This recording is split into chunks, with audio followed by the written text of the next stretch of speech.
बिस्मिल्लाहिर्रहमानिर्रहीम। अस्सलाम वालेकुम। गल्फ़ पाकिस्तान के साथ मैं हूँ आपकी मेज़बान एनी बाज और आप देख रहे हैं program issue of the day.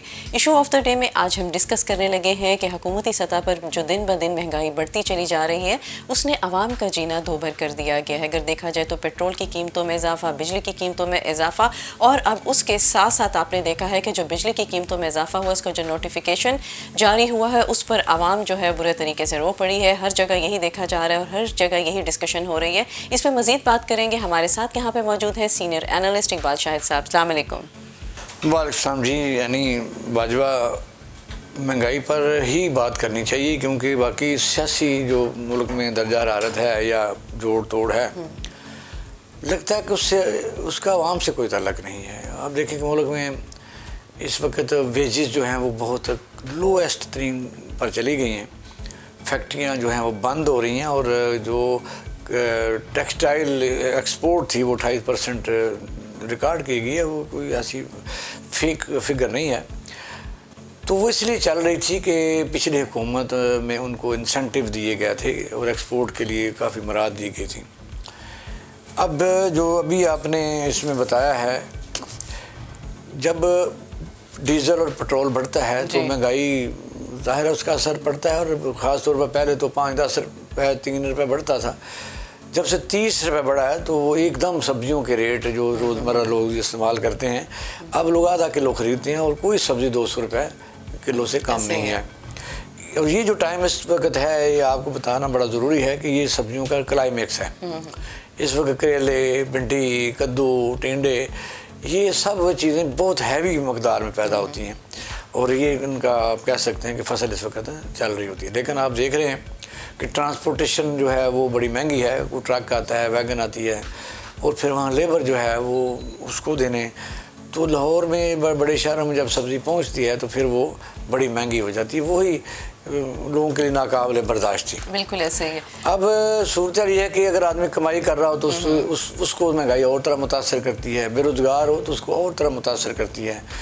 पहले तो ये था कि आदमी रोज़ी रोटी के लिए दूसरे शहरों का रुख करते थे किसी लारी वैगन पर बैठ के। अब उन्होंने किराए बढ़ा दिए हैं। उनके पास वहाँ मजदूरी मिले ना मिले लेकिन उनका जो ख़र्चा हो जाता है वो उसकी कमर तोड़ने के लिए काफ़ी है। अब समझ नहीं आ रही कि अगर ऐसा ही था नहीं मसला हल कर सकते थे तो फिर इतनी जल्दी हुकूमत लेने की क्या ज़रूरत थी। इकबाल साहब की सब चीज़ों में आवाम का क्या बनेगा? आवाम तो बड़ी मजबूर हो गई है। अब देखें अगर आवाम इस तरह से करेगी तो क्राइम के पर अगर हम नज़र डालते हैं तो वो बहुत ज़्यादा बढ़ता चला जाएगा। जी बिल्कुल, आपने वो एक बड़ा सेंसिटिव नर्व को टच किया है कि जब इंसान भूख से मर रहा होता है और दुनिया में कहा गया है कि सबसे खौफनाक जो कभी दुनिया में इनकलाब का पेशखामा बना है वो भूख है।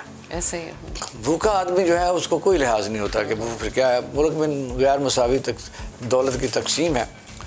और अब आप देखेंगे तो डीज़ल के बाद मैं हैरान हूँ कि जो कुकिंग ऑयल है जो डालडा वगैरह इस तरह होती है चीज़ें होती हैं वो 5-6 रुपये भी बढ़ता था तो सर के ऊपर यानी बाजू रख लेते थे लोग रोने के लिए, चैनल भी और अपोजिशन भी। अब इकट्ठा 225 रुपये फी किलो बढ़ गया है और 600 रुपये का किलो। मुझे बताइए कि इसके बगैर तो हांडी पक ही नहीं सकती। मुझे बताइएगा कि बंदा क्या करे। भाई थोड़ा ही सही आप एक आम फैमिली के लिए महीने में आप कह सकते हैं 5 किलो तो ये चाहिए तो कहाँ से लाएगा। और इसके बाद अभी आप जो खुशखबरी आपने सुनाई है इस हुकूमत ने 47% बिजली बढ़ा दी गई है और 8 रुपये यूनिट है वो 25-26 रुपये यूनिट आएगा। और लाइन लासेस डाल के शायद उसमें जो टैक्सीज हैं ये जब आदमी हिसाब करेगा तो उसको 24-25 तो गवर्नमेंट कहेगी लेकिन उसको पता नहीं जो लाइन लासेस में डाले जाएंगे तो 30 से ऊपर गुजर जाएगी। और बिजली की जो लोड शेडिंग है वो आपके सामने है। ये लोड शेडिंग से अगर कोई छोटा मोटा कोई कारोबार कर रहा है तो उसका वो कारोबार नहीं चल रहा है। वो कमाएगा कहाँ से? वो कमाएगा नहीं तो खाएगा कहाँ से? ये समझ नहीं लगती कि इस हुकूमत जो अवाम दुश्मन जो पॉलिसियाँ हैं ये अब कहते रहेंगे बहाने जो साहब का हुकूमत है वो हमारे लिए बहुत बड़ी जो बारूदी सुरंगें बिछा गई है। ये लोग सुन के थक चुके हैं। मैं कहता हूँ कि आप ऊँट के ऊपर जो आखिरी तिनका था वो रख दिया गया है। जिन ऊँट के ऊपर आप वज़न लाते रहें तो कई दफ़ा आखिरी तिनके पर वो बैठ जाता है। ये मेरा ख्याल है कि आखिरी तिनका है। अब इसके बाद तो सिवाय इसके कि बेबस, मजबूर और मजलूम अवाम क्या कर सकती है, बददुआएं दे सकती है, और हुक्मरान इसका कोई ना कोई तोजी निकाल लेंगे, और फिर तेल और डीजल और बढ़ने जा रहा है। तो अगर आप काम नहीं कर सकते थे फिर ना आप हुकूमत लेते, आपके पास कोई मैनेजमेंट की अच्छी टीम नहीं थी। अब आपने आटा जो है वो किया 400, फिर 490 किया, वो भी नहीं मिल रहा, 1700 रुपये 20 किलो है, कहीं 1800 रुपये का है, चक्कियों पर 2000 रुपये का है। तो मतलब ये धोखा देने वाली बात है। अब यही कह सकते हैं कि अब अवाम को तो सियासत से कोई लेना देना नहीं है, उनके ख्याल के मुताबिक तो जो भी आता है उनको उनके कपड़े उतार के ले जाता है। अब मेरा अवाम के कपड़े तो उतर चुके हैं, अब बनाया नहीं रह गया, वो कब उतरती है ये अल्लाह जाने। अच्छा इकबाल साहब, मुझे ये बताएं कि खान साहब ने कल कहा है, जब हम सुन रहे थे उनकी पूरी स्पीच हो रही थी और बड़े सवाल जवाब हो रहे थे, उसमें उन्होंने कहा है कि मुझसे ज़्यादा ज़रूरी हमारी फ़ौज है। तो उन्होंने क्यों कहा था, किस एंगल से कहा था, वो हमें बताइएगा। ये वो कई दफ़ा कह चुके हैं। उन्होंने कहा किसी भी मुल्क के लिए जो मजबूत फ़ौज का होना वो बड़ा ज़रूरी है, क्योंकि फ़ौज मजबूत नहीं होगी तो दुश्मन उस मुल्क पर हमला करेगा, फतेह कर लेगा। और पाकिस्तान अल्हम्दुलिल्लाह दुनिया की जो टॉप 10 अफवाज हैं उनमें से हमारा नंबर है। कई दफ़ा तो कुछ लोग कहते हैं कि पाँचवां भी टॉप लिस्ट में मैं। अब इसीलिए आप देखेंगे हमारे साथ अफ़गानिस्तान है, उसमें बहुत बड़ी फेंस यानी आप रुकावट के लिए आप कहते हैं डबल लगा दी गई है। और फिर हिंदुस्तान जैसा बड़ा मुल्क भी जुर्रत नहीं कर रहा। ये फ़ौज पाकिस्तान का ही कुर्बानियों का सिला है, मैं समझता हूँ। रद्दल फसाद हो या इससे पहले जो भी यहाँ एक्टिविटीज़ होती रहीं दहशतगर्दों को रोकने के लिए, उसमें बड़ी शहादतें हुई। 70-80 हज़ार जानों का नजराना पेश किया गया। सिविलियन और फ़ौज भी काफ़ी शामिल थी। तो इस कंटेंट में कहा है कि भाई पाकिस्तान, क्योंकि होता यह है कि इमरान खान के मतलब एक चीज़ें आम तौर पर कुछ लोग गैर मुल्की एजेंडे के तौर पर फैलाते रहते हैं कि वो फ़ौज पाकिस्तान को क्रिटिसाइज़ करते हैं, वो फ़ौज के ख़िलाफ़ हैं। हालांकि वो तो मेरा ख्याल अपने दौरे हुकूमत में भी अक्सर कहते हैं हम एक पेज पर हैं, और पाकिस्तान की फ़ौज ना हो तो ज़ाहिर मुल्क का मुत्तहिद रहना भी एक मुआज़ा होगा। और जिस तरीके से मुल्क में कई दफ़ा हमारे बलूचिस्तान में अलहदगी की तहरीकें सार उठाती रहती हैं, वो आपके सामने है। हमारा वज़ीरिस्तान है, शुमाली है, जनूबी है, फाटा है, वहाँ अफ़गानिस्तान के जो दहशतगर्द हैं वो इंटरवेंशन करते रहते हैं, इंटरफेरेंस भी करते रहते हैं। और फिर वहाँ आपने देखा बम ब्लास्ट रोज़ाना होते हैं, हमारे फौजी जवान शहादतें दे रहे होते, आगे नहीं बढ़ने देते। आप यहाँ अगर पुरसुकून हैं तो इसीलिए उनकी सदका ही है जो आप कह सकते हैं कि वो वहाँ रोक के दुश्मन को बैठे हुए हैं, अंदरूनी और बैरूनी। अंदर भी हमारे बेतहाशा स्लीपर्स हैं जो उनको दुश्मन के साथ मिले होते हैं, तो उनको भी उनकी नज़र होती है। ISI है हमारी दुनिया की टॉप 1 है, IB है, और ये सारी फोर्सेज, इसीलिए उन्होंने शाको से बाग में कहा। लेकिन ऐसी ज़रूरतें क्यों पड़ती हैं?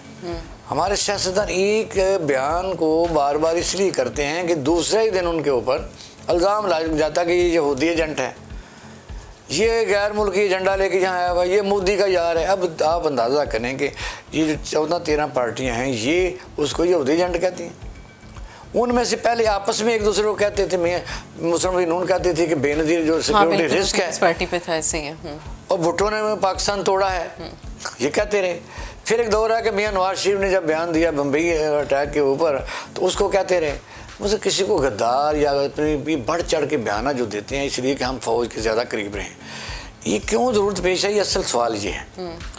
कल इमरान खान ने बोल TV को समी इब्राहिम को एक इंटरव्यू दिया जिसमें उन्होंने इस गम का इजहार किया, खदशे का इजहार किया कि अभी आप देखें आपके सामने कि जो मूडीज़ है, मूडीज़ एक ऐसी एजेंसी है इंटरनेशनल जो पूरी दुनिया के रुपये की कदर में और बैलेंस ऑफ पेमेंट में और उसकी इकानमी के ऊपर एक अथॉरिटी है।